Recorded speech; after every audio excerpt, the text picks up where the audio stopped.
নমস্কাৰ গ্ৰহণ কৰিব। মোৰ চেনেললৈ আপোনালোকক স্বাগতম জনাইছোঁ। আজি মই ক'বলৈ ওলাইছোঁ দুটা এনেকুৱা নামৰ বিষয়ে যি দুটা আপোনালোকে শুনিলে হয়তো আচৰিত হৈ পৰিব। প্ৰহ্লাদ ডেকাৰ ৰচিত, পৰিচালিত আৰু তেওঁৱে কোৱা দুটা নাম আছে, যি দুটা ইউটিউবত উপলব্ধ। লিংক দুটা ডিছক্ৰিপশ্যনত দিয়া আছে, আপোনালোকে তালৈ গৈ আপোনালোকে শুনিব পাৰে। এই নাম দুটাত বিশেষকৈ কলিৰ যুগৰ কথা কোৱা হৈছে। নাম দুটা যদিও হাস্যমধুৰ বা ৰসাত্মক কথাৰে ভৰপূৰ হৈছে, তথাপি দুটা নামেই ভক্তিৰসেৰেও সমান নিৰ্ভৰশীল হৈ আছে।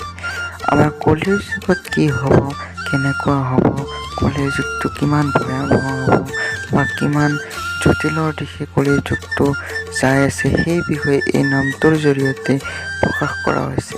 প্ৰহ্লাদ ডেকাদেৱে ৰচনা কৰা এই নাম দুটাত সকলো ফালৰ পৰাই উপকৃত হৈছে।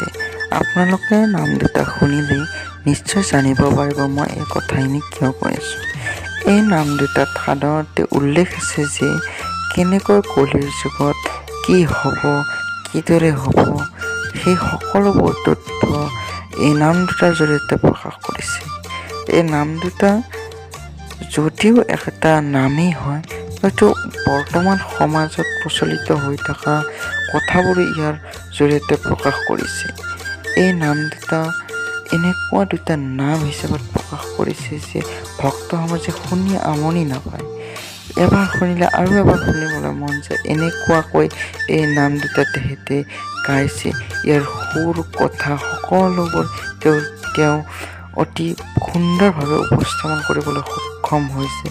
আজি ভিডিঅ'টো ইমানতে সমাপ্ত কৰিছোঁ। আন এটা ভিডিঅ'লৈ আপোনালোকক পিছত চেষ্টা কৰিম। আজিলৈকে নমস্কাৰ।